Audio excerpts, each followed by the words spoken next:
Wait, I just said right now.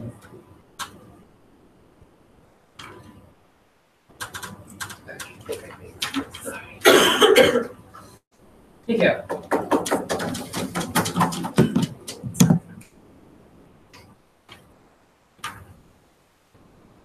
Media is oftentimes what shapes the perception of individuals and how individuals tend to react and interact with each other. Oftentimes, media are not transparent. They hide behind this veil of them being transparent and saying that they're actually neutral, but they're actually not, and they're actually more biased to a certain political party, and it's very hard for us to detect that problem. The problem in status quo is we have 5 problems. First is that there's a lack of realization of bias from people's perspective, meaning people consume media without knowing that they're actually biased and assuming that they're neutral. Therefore, people just accept everything because they feel like it's neutral to begin with. But second, the ability for bias to be masked under the veil of neutrality is so easy. So now media outlets can just say this is a comparative. We're making a comparative based on neutrality, but actually they don't. But third, the idea of accountability, because oftentimes it's hard for media outlets to be accountable because people just assume that they're actually making like good like critical analysis, but sometimes they do have political affiliation. That means under our work, people are more to introspect further into the media. So for example, if Vox now say that they're affiliated to like the Democratic Party, people are more likely to scrutinize because people know that they're affiliated with this party, therefore people are more likely to hold them accountable if there are first wrong facts, or second, assumptions that might not be real to begin with. The fourth problem is that now media outlets are less like to be analytical with their outlet. This means, like for example,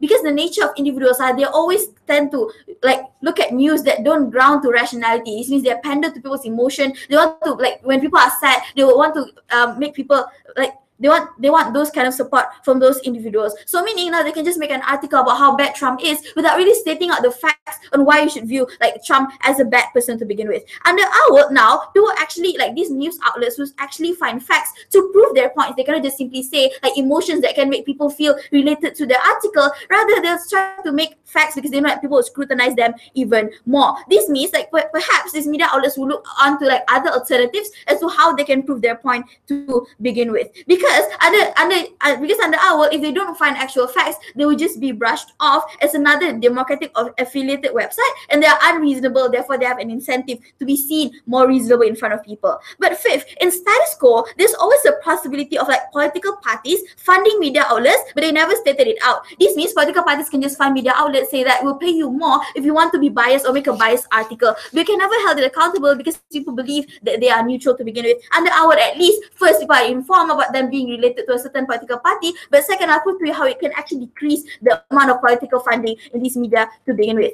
Our stance is simple. We have 2 stances. First is that under our media, we more accountable because people are more able to make critical analysis based on these media outlets. But second, the consumption of media will be better because now people can actually know what they're reading and how it can affect them in their daily life with other individuals. Our policy is simple. First is that we believe that all states media committee will make mandatory for every news media to have some form of political affiliation, and they should state it very clearly. This means we will make it as clear as possible. For example, in newspapers, you put like the picture of the political the political flag that they are affiliated to, or you just directly say the political party that they are affiliated to. Second, if they don't, then we will be happy to like revoke their licenses, or we will actually penalize them. But if they choose to like go undercover and still do it anyway, we will prosecute these media outlets, and we're fine with that. But third, if a company say that I don't choose to be affiliated with any political parties, we would more like to choose the majority. Like for example, we look at their journalists, we look at their past articles and what they're more inclined to.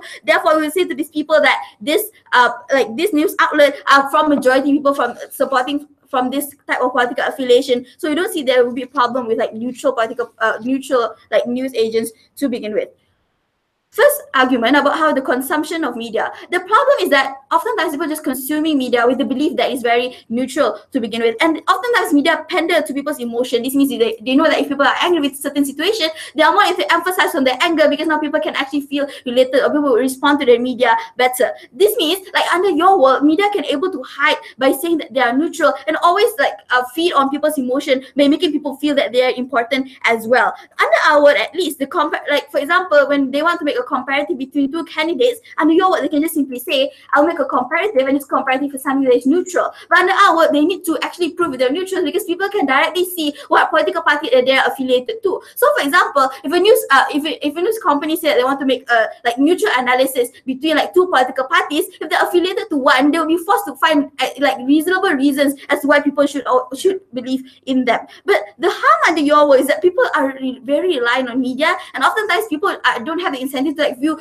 as much like media platforms. They are more likely to tend and to pander onto one media. This means under your work, if those media that they choose to pander to are the media that is that says that they are neutral but they are not, this means that people are less likely to look at the other alternatives, and this is bad because people are always relying on that form of media. Under our work, at least they can see the political affiliation, the political affiliation of the media. They can see they can see the visceral, and therefore perception of people can always change. People always seek perspective from other media outlets as well. Before 6 opening. As a voter, if a right media outlet describes themselves neutral or a left media outlet describes themselves neutral, can't they both fool me and therefore give me access to both new sides?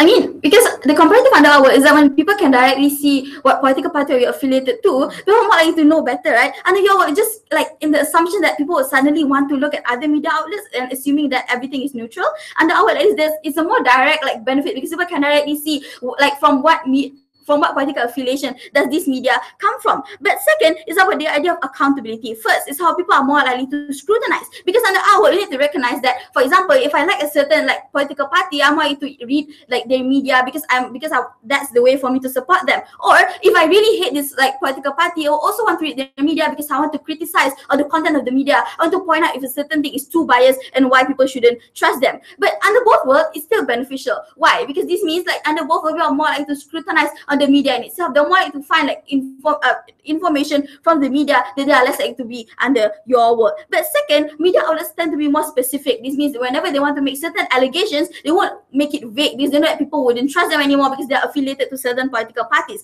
Because the nature of people is that oftentimes the moment that they don't trust a certain political party, anything that is affiliated with a political party, like people wouldn't trust them as well. This means if media outlets want to garner as much attention from people as possible, they're more likely to make their article more reasonable and more accepted by the individuals, not something that is biased. And then the last thing about the funding, under our funding can actually be decreased because now political parties will not have the incentive to like make people make articles that are biased to them, because people can just see what political party that these media outlets are related to. And people continuously feel that they're actually consuming neutral medias when they're actually not.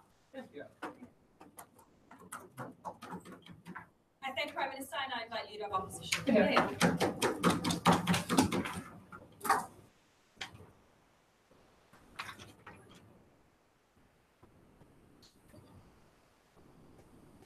Yeah.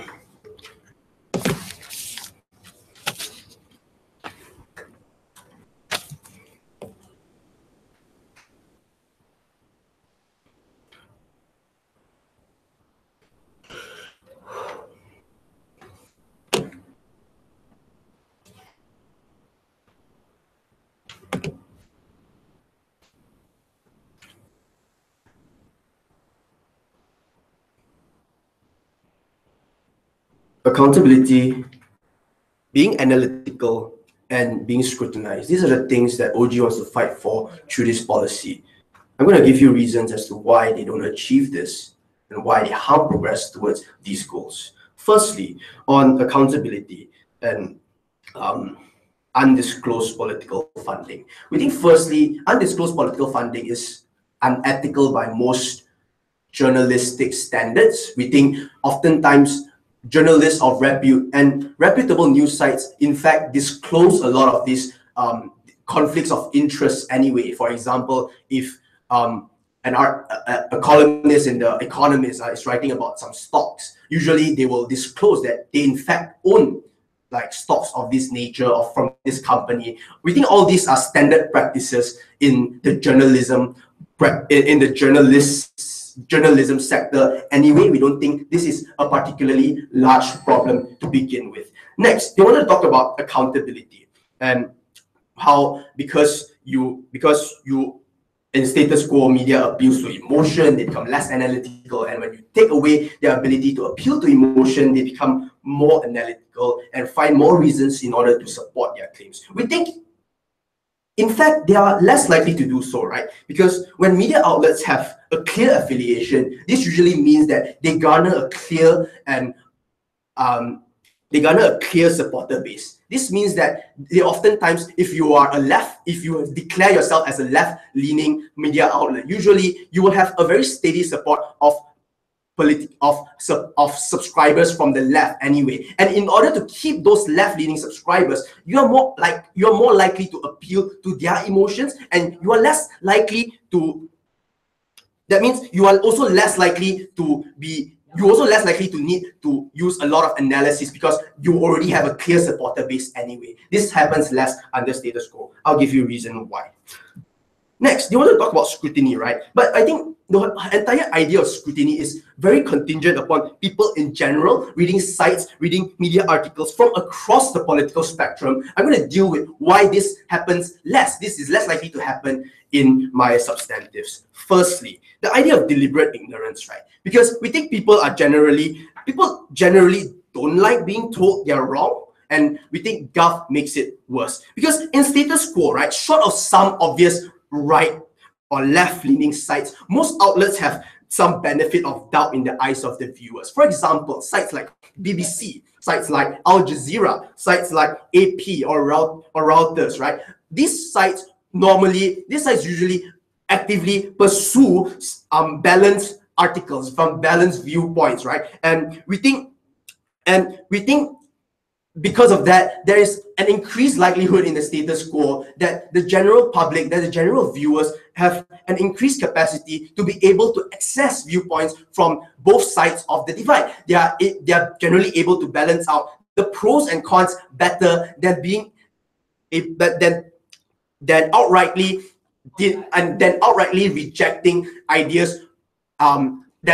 rejecting ideas from across the spectrum because they know that they are going to be told that they are wrong. For example, if I'm a staunch Democrat, I will, and if the Fox News outrightly declare affiliation to the right, I'm less likely to want to read articles from Fox News because I know that their arguments are going to prove that I'm wrong. Their arguments are going to tell me that I'm wrong, and I don't like being told that I'm wrong, so I'm less likely as the general viewer to want to read Fox News anyway, and I'm less likely to want to read Al Jazeera when they declare that they are a right-leaning news site, even though generally they are quite balanced anyway. So when you force centrist or news sites that actively pursue this kind of balanced viewpoints to declare political affiliation, you make it worse because you make people reject it outright without trying to read it. And therefore, this also largely deals with the idea of scrutiny because it tells you that people in general do not read sites and news media from across the political spectrum. We don't think that idea stands. Secondly, why media outlets lose incentives to be neutral or less biased, right? We think this is very important because people make better choices when they are presented with both pros and cons of a specific issue, for example, and rather than only being told why this issue is positive or being told this issue is negative, which is more likely to happen when they only subscribe to one type of news and outright reject one side of the other political spectrum. So we think that there is in the status quo some incentive to explore central, moderate, even opposing viewpoints, right? Because it means more subscribers, it means which means more ad revenue if you are an online news site, right? So that means that the discussion in the mainstream is very likely to be balanced. Like the mainstream news sites are very likely to be very moderate in their discussions, and we think Gov loses that. Why? Because there is no incentive to shift to the center. There's no incentive to come to the middle. I'll take you. Yeah. Yeah, is it possible to say that you're embracing a centrist ideology while actually also being biased? So I think if it's true that you claim affiliation to centrist ideas, I think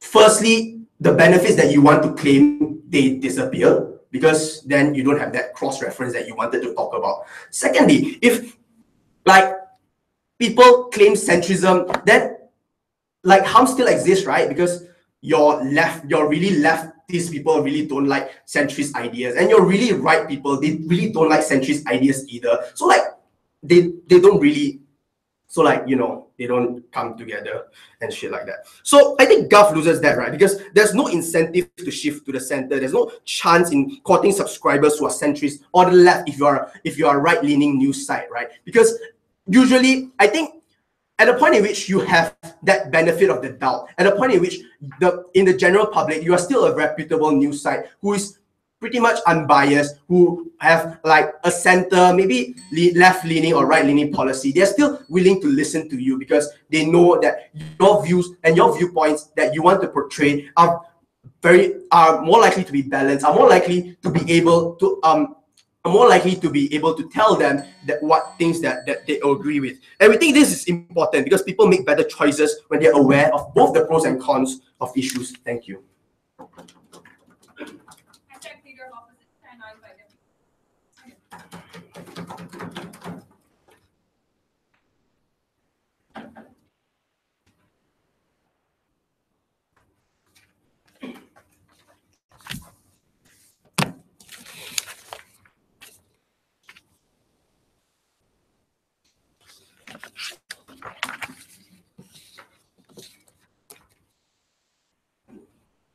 I think the funniest thing that came out in Wesley's speech, and rightfully when unsubstantiated, is the claim that media organizations have an incentive to be ethical and also have an incentive to depict things in the rightest way possible, pun intended. So, like without necessarily giving us the run-through as to why media organizations have the incentive to do so, especially after Tasia spent a large chunk of her speech telling you why, more often than not, in status quo, you have media organizations claiming to be neutral, claiming to provide a neutral analysis of the two current political candidates that are fighting for a presidency, while also being able to redact information about these political candidates, while also being able to use biased language to make a particular candidate look far more preferable than another candidate. Also, the opposing applies where they make another one look far more deplorable than the other. We think these are the instances that go unaccounted for because people don't necessarily have the ability to realize that status quo is biased and to also realize that the seemingly neutral media organizations that they are currently subscribing to aren't necessarily neutral. So the result and the consequences and the actions that they pursue upon receiving this particular information was not based on neutral information, rather based on biased information. We think we empower individuals better on our side because they, at the very least in the our side, they have greater agency over the actions and the recourses they do as a consequence of consuming this particular information. Before I go on to talking to you about the two things in my speech, first about the populist nature of media, and second about the political funding bit that Tasia wanted to talk about but didn't have enough time, responses to the speaker before me. The first response was journalism has ethics, and I'll actually take it upon ourselves to tell you why journalism has no ethics whatsoever. Like, first of all, recognize, and I know this is a very commonly said thing in media debates, that media corporations are profit incentivized. That's just the fact of the matter. On top of that, I would like to pose some questions to opening opposition. Like, there's so many media journalists out there that directly go against ethics to get means and information for their media corporations. For example, like journalists in war zones that like willingly give information to terrorist organizations in order to gain access to particular areas to make their news more sensational, and to also like and directly risking the lives of civilians in areas that have literally declared like areas that people can't go into, and journalists take it upon themselves to also go into these areas because that's possibly a means of getting more sensational news. I don't understand why there's incentive to be more ethical. But on top of that, there's this proposition from opening opposition that upon realizing that media organizations can now have a clear support base. That means, for example, if BuzzFeed under OWL has to say that we are a Democratic Party affiliated organization, they are more inclined to now pander to the emotions of the particular Democrats that exist in the world. We think that already happens in status quo. We think this debate isn't about the ones that already have a strong bias towards a particular party. Rather, this is a debate about the media organizations that claim to be neutral. So, for example, the ones that are are maybe a little bit like right sometimes, maybe a little bit left sometimes. They can pass off, but aren't necessarily true because it's a perception, not necessarily based on the actual facts, right? So like this may be about like I know it sounds weird, but CNN, like I know there's American bias there, but sometimes in regards to world politics and etc., in regards to the politics in America, they may like release articles about like claiming to be neutral, but aren't necessarily neutral. So we think this debate is about more than that. We think like even the status quo, there's an incentive for like BuzzFeed, for example, to say, hey, we're actually a Democratic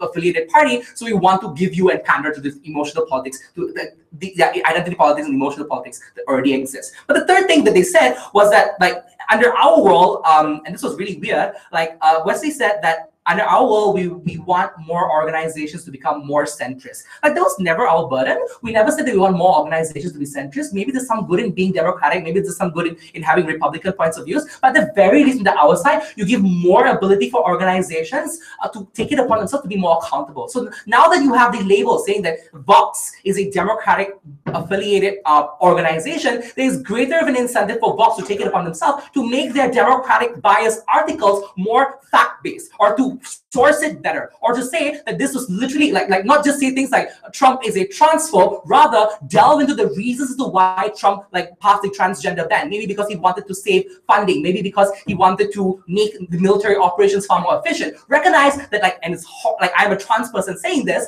but like maybe these things aren't necessarily wrong, maybe these things are still up for debate, but immediately identifying him as a particular particular terms and calling him transphobe reduces his information and makes him like seem far more makes the news matter seem far more emotional than fact-based. So we think at the very least on the our side, we have more corporations taking it upon themselves to be more specific and more more specific about the counterparties that they are reporting on, right? So we think that's far more better on the our side. Before we go into the argumentation about political funding, I'll take one from closing. Thing about Nazism is that you don't really choose to be what's right. You choose what's right in your eyes. You've been looking through tinted glass that you're a Democrat, so you choose any facts that support Democrats' cause. You don't care about whether or not the facts are true by that point. Yeah, that happens because we don't necessarily know what is true and what isn't. We think at the very least in the our side, people can realize that these media organizations are affiliated to a particular political party. They have greater ability to introspect on their decisions and also the actions that they take as a consequence of consuming this particular information. Argumentation about political funding. So, like, status quo recognizes a very big problem where political parties have the ability to fund these particular political media organizations to report in a particular way. How do they do this? Maybe by ascertaining which media corporations have the most amount of outreach to people. Maybe ascertaining which media corporations have most buy-in in a particular country, but also which are the ones that are seen as most neutral and can get away with it. We think this allows political parties to do a few things. First, it allows them to continue a particular monopoly, because recognize that in most instances in countries, a certain particular party will likely be more richer than another party, have greater financial capacity. This means that the political party now has an ability to fund and literally pander to the profit incentivized nature of these media organizations to report in a particular way about this political party, maybe by redacting controversial information. And as a result, you have more of these media organizations trying to seem neutral, but literally producing articles that are necessarily biased. We think this reduces the agency of the people on the ground to be able to make informed decisions about the actions that they want to take. Rather, we think on our side, upon the introduction of this particular policy, we allow greater ability for these media organizations to seem less preferable to political parties, because now they know that this particular media organization has reported a political affiliation for my party. Funding them literally is not as useful because I can't get away with articles that seem neutral but necessarily are biased in my way. At the end of the day, what empowers people is right to information, and the information being less biased as possible. We think on our side, we champion a more neutral world and actually put a definition to it.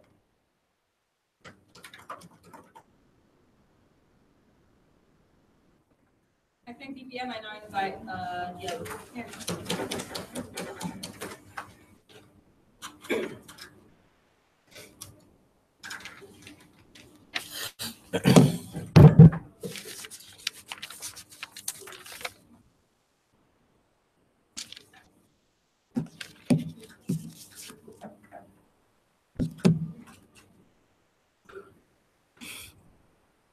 Panel, Political polarization is the bane of any democracy. And this is partially because of the asymmetry of information provided to people.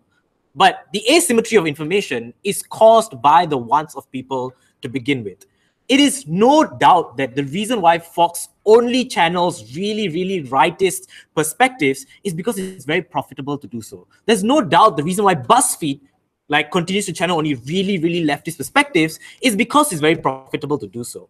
In this speech, it's important to analyze how do people respond to explicit signaling, and those who make up the vast majority of the population, are they more likely to seek out the news that will challenge their opinions or news that confirms their opinions? And this is important in identifying whether or not political polarization will happen worse and more division will happen. So, in my speech, how do people respond to explicit signaling?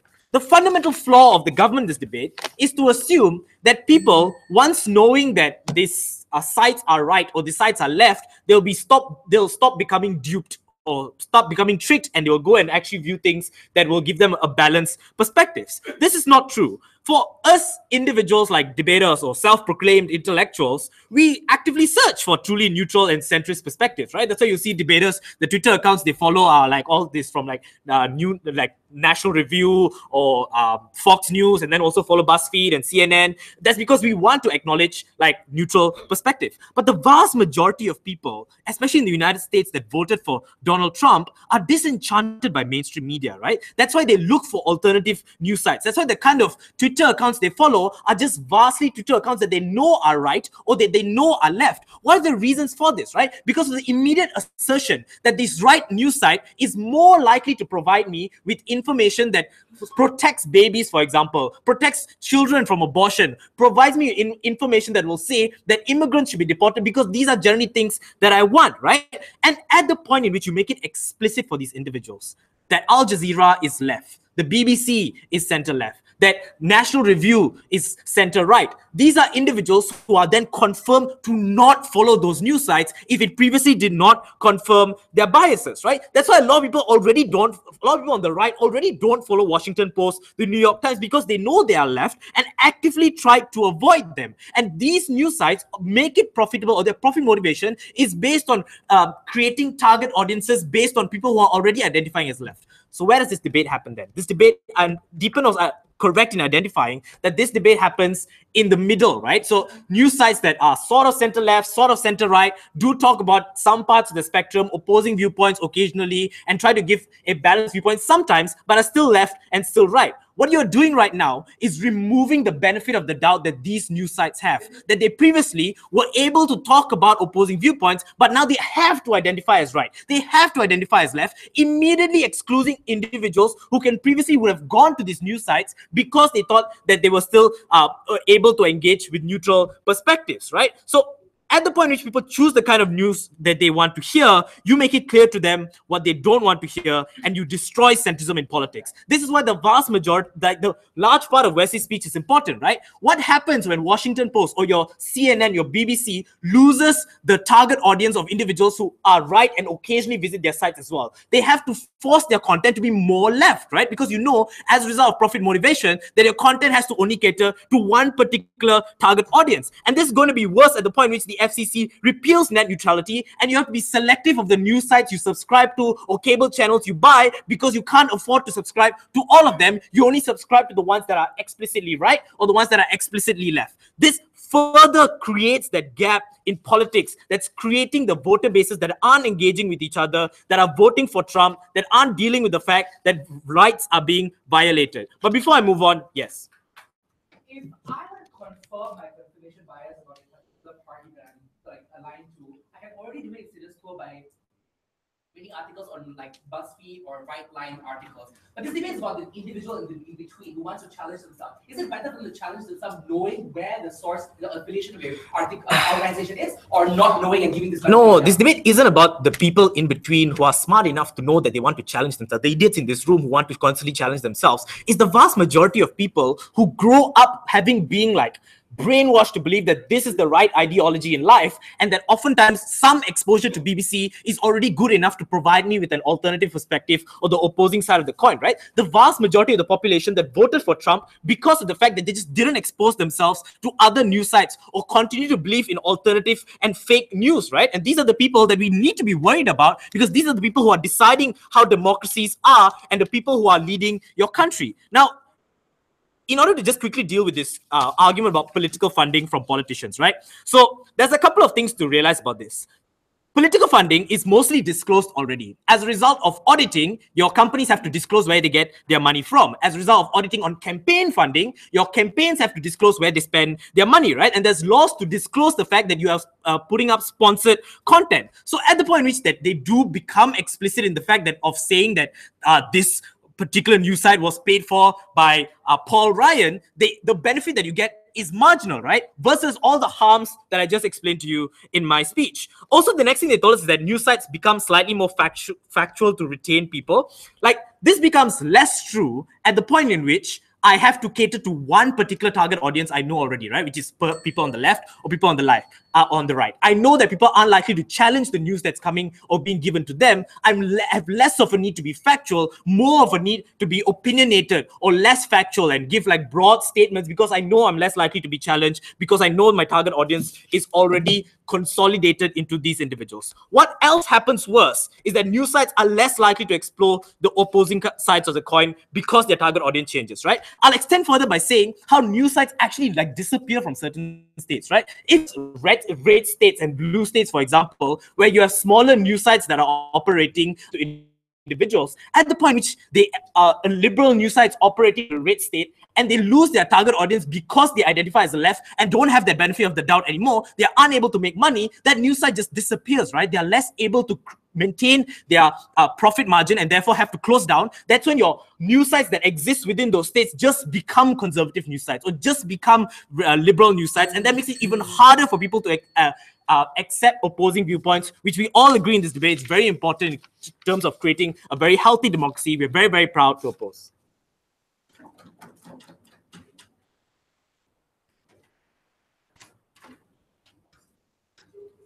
Thank opening half now to start off, closing half number now.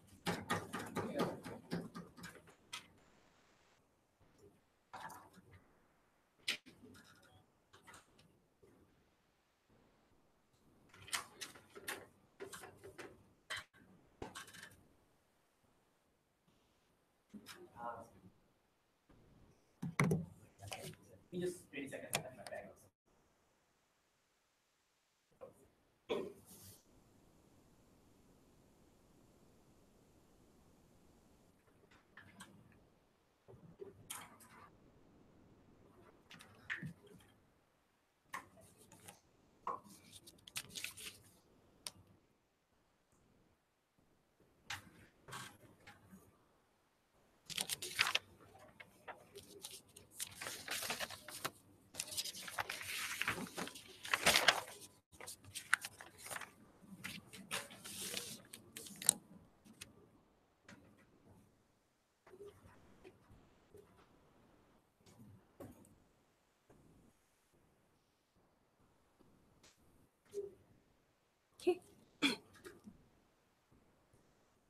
In a world when where there's a rise in fake news and acknowledging the nature of media and over sensationalizing news, we need news media and companies to state their political leanings, because it affects voters and how they, for instance, deal with the future of their country. This debate is then about which side will then have a much more informed voters, because access to transparency of news corporation and receiving honest narrative is a prerequisite to have a successful democracy. Under our side of the house, we'll talk about more on like the discourse in society at the point where we have this political leanings posited by each news media company, but also the psyche of individuals. Thirdly, when it comes to fake media and how we deal with it, and fourthly, how government respond to these narratives. But before I move on to my positive materials, also directly dealing with opening opposition, I just want to claim two things. That firstly, opening opposition argued as if centrism will not exist at the point where they are all already polarizing, polarizing news,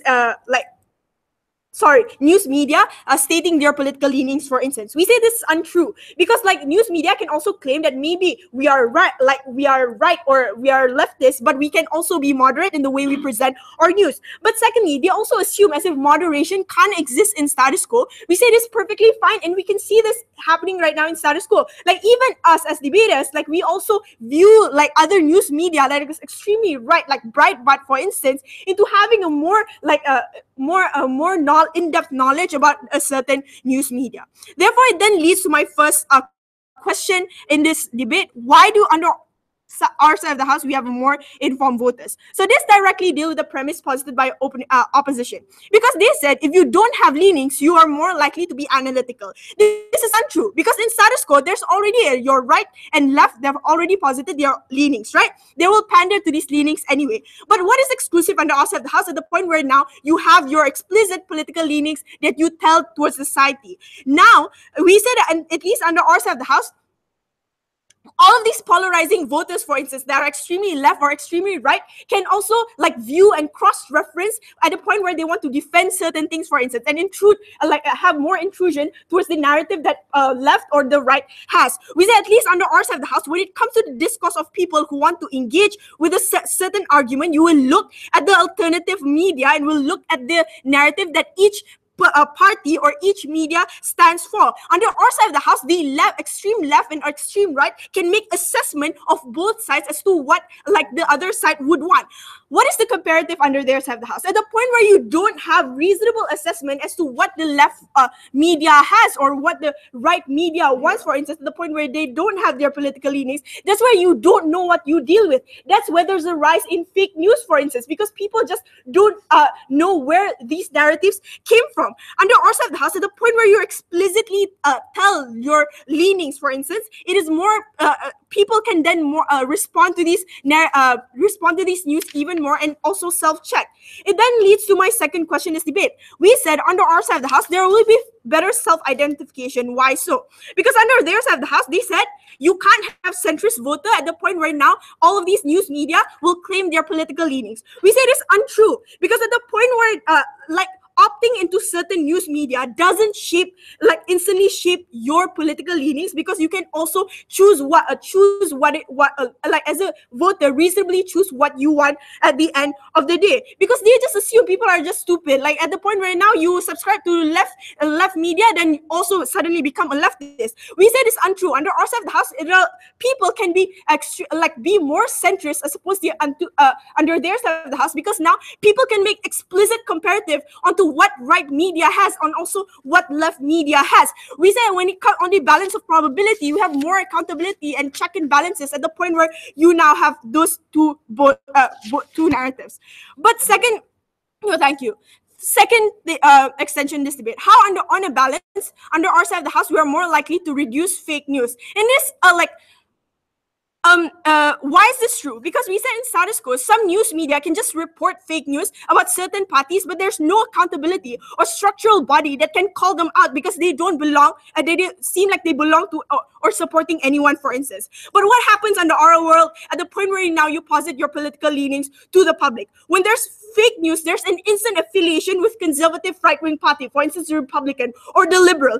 That instant signaling effect to the left and right parties, for instance, if the Democrats under our side of the house can probably delegitimize or disempower the narrative that probably a liberal left media posited, like saying that, for instance, like, oh, these Republicans are colluding with Russian, for instance.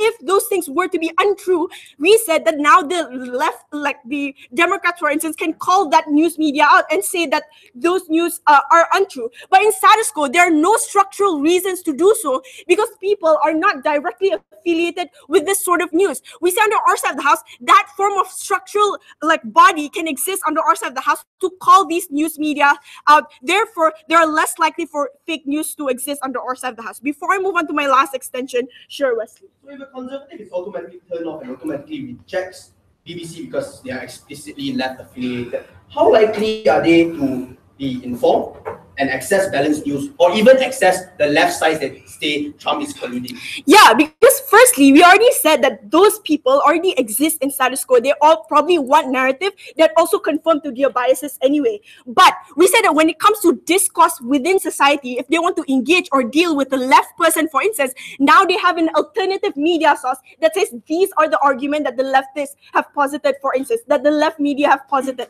At that point of time, you can make explicit comparative as to the kind of policy or the leanings or the values that you stand for in the first place. Under your side of the house, that form of vagueness can't make people have that form of reasonable assessment as to what is right or what is not. Under our side of the house, we make a more informed voters. But lastly, why under our side of the house, government and parties can respond better to voters? At the point now, like news media have their own political leanings and have like specific policies or values that they stand for. This is where political parties and government can self-check and cross-check what each party has and what makes that political party, for instance, to be more popular. Under our side of the house, at the point where you have that political leanings, this is where now government or each party can also make compromises to deal to also engage with the different spectrum of voters that exist in status quo. Under our side of the house, we make government respond to voters even more, go with side closing government.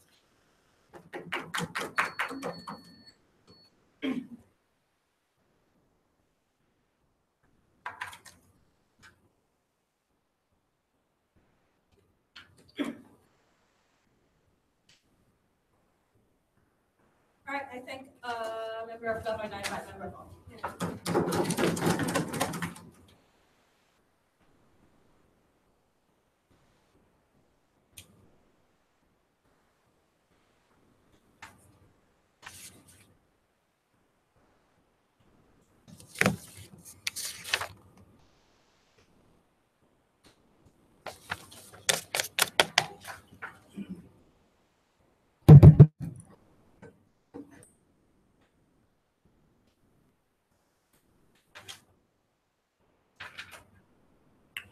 Mr. Speaker, we believe coming from both sides of the House all this while in this debate, we believe that they've never really discussed on the role of media and also on the effects long-term wise onto the voters and the readers. But before we go on the substantives, a few rebuttals. I only have two rebuttals here.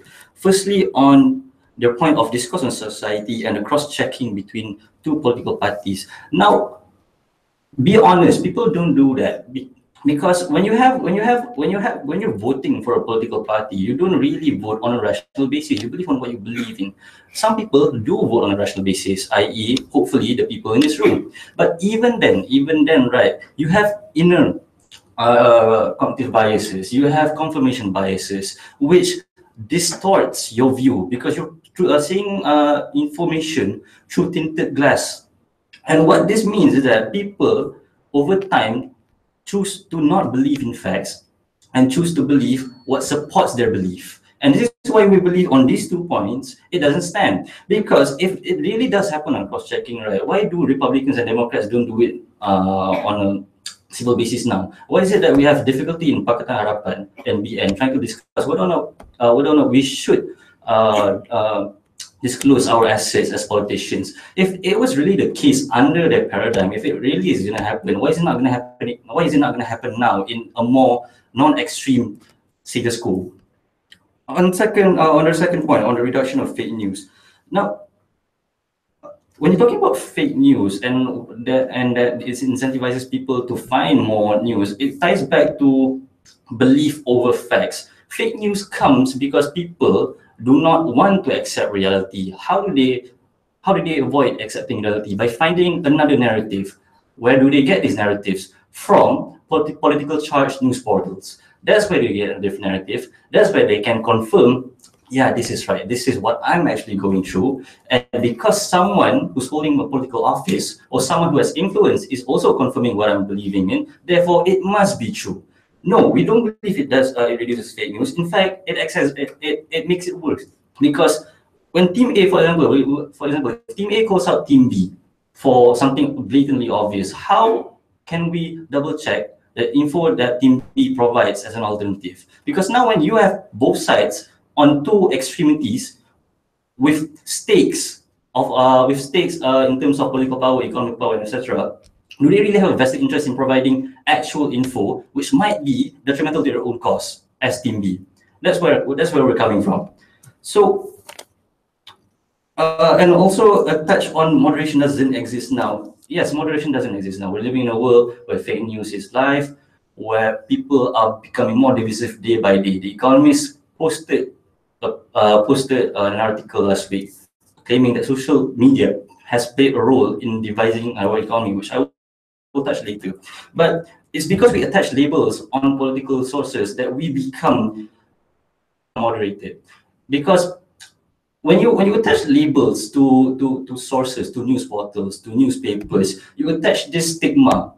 But you attach this perception right off the bat, and people who don't know any better would think that that stigma affects their view. So what happens is that they come into the field with this negative perception against the opposing team. So under their world, where they make it something compulsory, it only makes it worse in the long run. So going on our substantives, right, is that none of the houses actually address the actual role of media. Now, obviously, the case here is discussing the role of media in politics, obviously. However, we believe that media serves a role bigger than politics, in that a large portion of media also serves as a source of information that isn't political. For example, health. For example, if you read The Star, there's an online column called Ask Dr. G, where he provides very sexual taboo advice if you're talking it in a normal context. But that's where you get those information decline. You have special sections of newspapers which discusses communal concerns, the concerns of the layman, that the concerns of whether or not can I fish tomorrow because my fishing net is ruined, and whether or not can I get funding from the government. These things concern the layman. They don't concern the big things, Republican versus Democrat. They don't concern PH versus BN. They concern whether or not can I put food on the table. This is the larger load, one of the larger roles of media. So when you put media, when you forcibly split media into two, it distorts these well-intended sections, ladies and gentlemen. Sections that weren't meant to be political, sections that were actually made by good people. Yes, good people exist. In this, when you forcibly split media and put them and frame them into very divisive politics, people might miss out on information that actually helps them. People might miss out on actual advice that isn't going to attack your political belief or your religious belief, but is purely informational. Yes, sir. So if I'm a center-right media organization, in your world, I will just be continually able to call myself a centrist and release articles that I'm actually center-right. And in our world, the very stigma you said is the reason why the center-right organizations are going to try harder to be more credible and offer more ways to become more credible. Okay, thank you. Touch that on my second substantive is that when you put and when you split media into two, you also in the long run make society lazy. What does it mean? Society becomes lazy because we believe that people are inherently lazy. We choose to find the thing that requires the least amount of effort.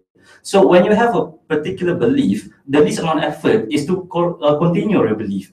It's way harder to convince yourself to change your belief. And when you put things into extremities, put things into a total black and white picture, people would obviously choose the easier way out, which is continuing their beliefs. People will not become more diligent in trying to find the truth in their paradigm. In the long run, they will cease to find information for the fact that information should be right as in correct, not right as in right. And at the end of the day, everything is going to be about politics. Not everything is going to be about politics. And we risk devaluing the actual role of media in serving a greater purpose aside from politics. So that we probably focus.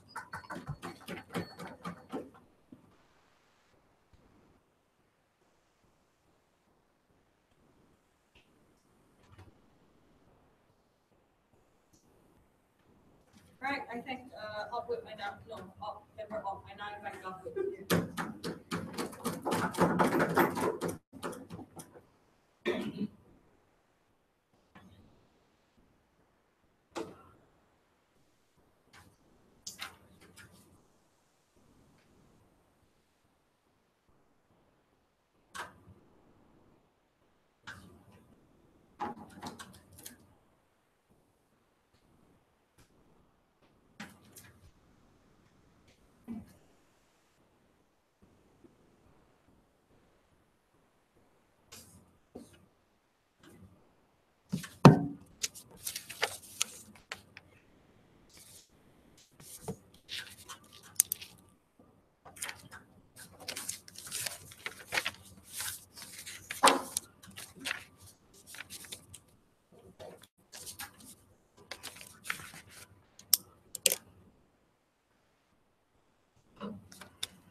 in order for a democracy to prosper, voters on the ground have to be informed and have to be educated. And that cannot be achieved with a media that is not transparent with their political leanings. We think at the point at which you explicitly say your political affiliations, that's the point where people on the ground are more able to reasonably assess the information coming from you. And it's especially important because the media is the fourth bastion of accountability, and giving information on the voters on the ground keeps the government accountable. First, this is how I'm going to do my wave speech. Firstly, I'm going to deal with the things coming from CO, and I'm going to talk about things that are coming from OO, and I'm going to tell you why we place over OG. Firstly, let's talk about CO. They told us two things. First, that the media has many roles. That the media has many other roles, and secondly, that it's the same thing that OO talked to you about, political polarization, and people choose to opt out of certain news sites. Firstly, let's talk about the first extension, right? They told us that the media has many roles, and when you make them explicitly say their political affiliations, they are unable to talk about other sections that were meant to be political, things like healthcare. I think that firstly, it can also exist on the outside of the house, because if you go on The Guardian or if you go on The Economist or whatever news site there is, there's always a section, small section on the top that says healthcare or that says fashion, where you can go there and click, and there's other information that are related to politics, right? We don't think all of that benefit is that exclusive, and we don't think it changes at all on the outside of the house. But secondly, we say that people are reasonably able to assess what kind of information they want to consume. If they want to look up things like healthcare or like medical information, they can go to other news sites that are able to give out that information, and maybe they don't have to go to that particular news site that talks about politics, right? But so we think that all of that won't be just exclusive to their side. We can get all that benefits also. But secondly, they talked about political polarization, and this is why I move on to OO also, because this was the main chunk of their case. They talked about political polarization, that people choose to opt out certain news sites that are not always aligned with their own political leanings. Firstly, Calvin tells us that this debate has to happen in the middle, but then proceeds to talk about people who were indoctrinated since they were born and believe about right values and don't opt into BBC now that BBC tells them their political affiliations. That's not the middle, right? But we say that this already happens in status quo. If I ask the convening hall how many people read the Fox News, I doubt anyone would raise their hands. People who have strong political leanings tend to opt out anyway. If someone was brainwashed to believe that free market is good, if they read about tax or read about free healthcare, they get turned off anyway. Political affiliations don't change that. But at worst, nothing changes on the outside. At least people who matter most, the fence sitters, are now able to assess what kind of information they consume now. Because we tell you in Mahira's speech, the people who are in the middle are the most important stakeholder in this debate, who aren't sure they lean right or lean left. People who read news sites and consume information and unable to assess clearly. They read news sites and unable to see that those news sites are putting out information from a perspective of a right-wing individual, for example, or a leftist, for example. What's different than under our side of the house? We told you in Mahira's speech, the fence sitters are now able to consume your information and being aware where that information comes from what perspective that information comes from. That means that you create more informed voters at the point at which individuals who read these informations know what political parties those informations are aligned with, know what values what political parties support those kind of values that you read about. They are able to assess information that they see, and they're more informed at the point where they know what kind of political affiliations exist then. Before that, sure. Do you agree that a moderate paper is better able to spread left ideas to a rightist than an explicitly left paper? I'm sorry, what? Do you agree that a moderate paper is better able to spread leftist ideas to a conservative rather than an explicitly left paper?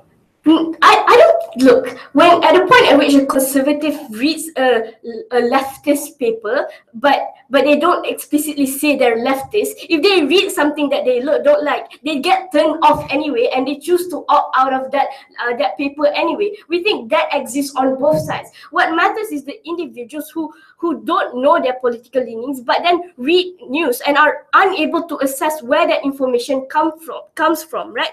Thirdly, we say that these two ends are able to cross-reference anyway. We told you this in Mahira's speech, that they have to cross-reference in order to rebut each other, right? They want to engage each other and tell, this is why I'm right. This is what Fox News said, and this is why they're wrong. They always have to cross-reference what the other side says. So we don't think political polarization happens then. But lastly, why do we think we win over OG? OG told us two things. First, they talked about the harms of neutral news sites who aren't actually neutral, and they talked about keeping news sites accountable. We were the first team in this debate to provide you the importance of being informed, the importance of knowing what kind of information you consume and where those information comes from. We were the first team to tell you how exactly we keep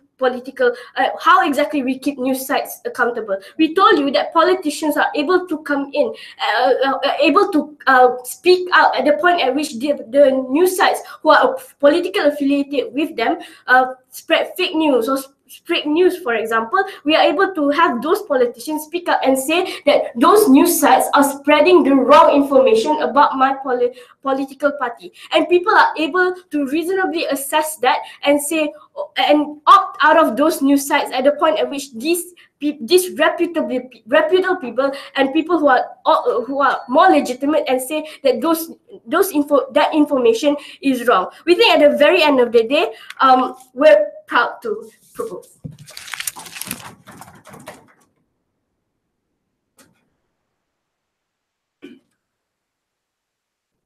All right, I think Wood and I might operate.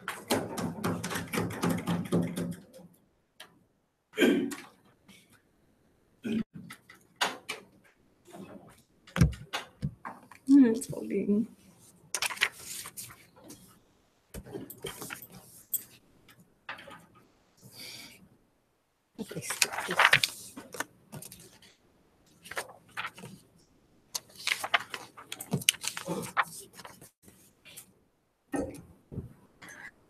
Now let's remember that opening government said that they will. What exactly did they say? Oh yeah, they said that they're removing bias by forcing news outlets to declare their affiliation. Now the thing is, this doesn't remove bias. This makes it worse, because what's going to happen, as we said on opposition consistently, is that when you declare your biases, what's going to happen is people like hearing that they're right. They don't like hearing they're wrong. So they're going to selectively hear what they want to hear. He also says that people don't know what sources they're reading and what their affiliations already are. But the thing is, they kind of do. Every person knows that Fox News is right-wing, and everyone knows that BuzzFeed is left-wing. You don't need to explicitly tell them. It's just really redundant. Now, they say that this will reduce political support, but again, they're so wrong. When you can publicly state, hey, look, my news agency is Republican. Now Republicans can openly support your news agency as a method of furthering their propaganda. Yeah, sure. So yeah, that's true. But under your world, Republicans can still support a center-appearing media organization and actually ask them to release right-biased articles by funding you. Yes, but see, the thing is, they are still legally obligated to disclose their funding. Anyway, now let me identify the clashes of this debate, and I will go into my arguments on who said and who wins this. Now, the first clash is accountability and who harms this more. Now, listen, under our paradigm, we said that this removes the benefit of the doubt from centers organizations. Now, what we said is that ethical news outlets do state the conflicts of interest, and an institution that has declared its support, that has declared going to undoubtedly pander to their supporter base. So who becomes accountable? Nobody is going to press them for accountability because nobody is going to question them, because nobody is actually going to be reading the opposing news, because as closing opposition has said, people are inherently lazy. We don't want to, we don't want to go through something we don't believe. As someone who's left-leaning, I'm not going to take anything Fox News says seriously. I'm going to think it's a joke. I'm going to automatically think they're wrong, even if I do agree to read it in the first place. Secondly, they say that this reduces bias and encourages discourse and makes it clearer. But the thing is, this makes it so much worse, because when we know our biases, we're more inclined to find reasons why our bias is correct and morally right. So they say that Fox is going to be more incentivized to produce more fact-based democratic arguments, but Fox is not going to release positive democratic arguments at all when their fan base is entirely Republican. They're going to release Republican-based articles. They're going to make sure that their Republican articles make their readers happy so that their readers continue to subscribe to them. Otherwise, they're going to find some other news outlet and they're going to find it elsewhere. And as they said, we are rather profit-based. Now, thirdly, does this make the people more well-informed, more educated, more capable of voting without bias? Actually, no. Because when you've already stated your political affiliation and that they can read news, knowing which political affiliation that they seem to agree with, what's going to happen is that they are undoubtedly going to vote for whatever they agree with. And they already know that. They're not going to see the moderate, a moderate right is not going to read moderate left, because they think that anything that has declared itself left is not worth their time. Now, a few rebuttals. So all over this. Political support is media's become less trustworthy when they're affiliated with a party, you know, because what happens is media becomes so much less trustworthy because what they do is they pander to who's listening to them.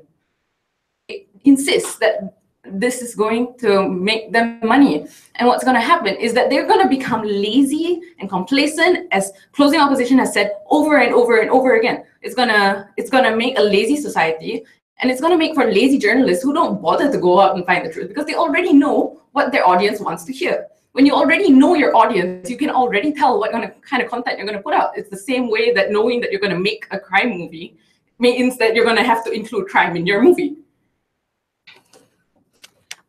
Now, to address something that Open Government has brought up as a clash, they asked that, is it possible to claim to be centrist but actually be biased? And this has been brought up over and over again in this debate, right? Now, we can concede that yes, it's totally possible. But the thing is, when you claim to be centrist but you're actually like rather left or rather right, it's really transparent and people know.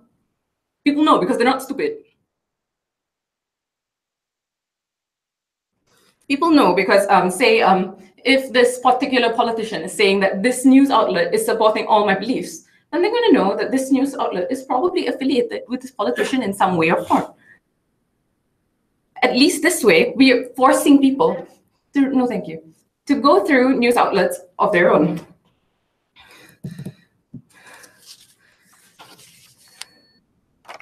Okay, to close up, what we're trying to say is that we need to win because firstly, we've proven that by not disclosing the political affiliation, we do not harm the status quo, where we are accountable for everything we say and do. Secondly, bias is worse under their paradigm because what happens is that they make people more divided and they force them to refuse to engage in discourse. Thirdly, does this make people better informed, which is the role of the media in general? It doesn't. And closing opposition has told you that over and over again. We as the media want our people to be informed. That's what our role is, to help people make informed decisions. When you don't do that, as the media, you have failed. So we are proud to oppose on the grounds that we are completely being irresponsible as the media in a democratic nation.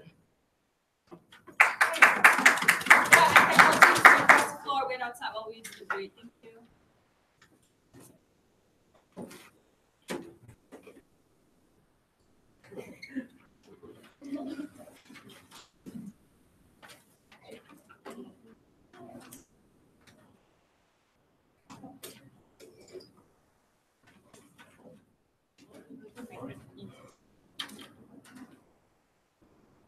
So the book you're handling, right?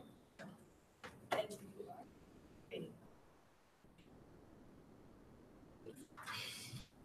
are. Do you guys want a few minutes to go over your notes? Yes.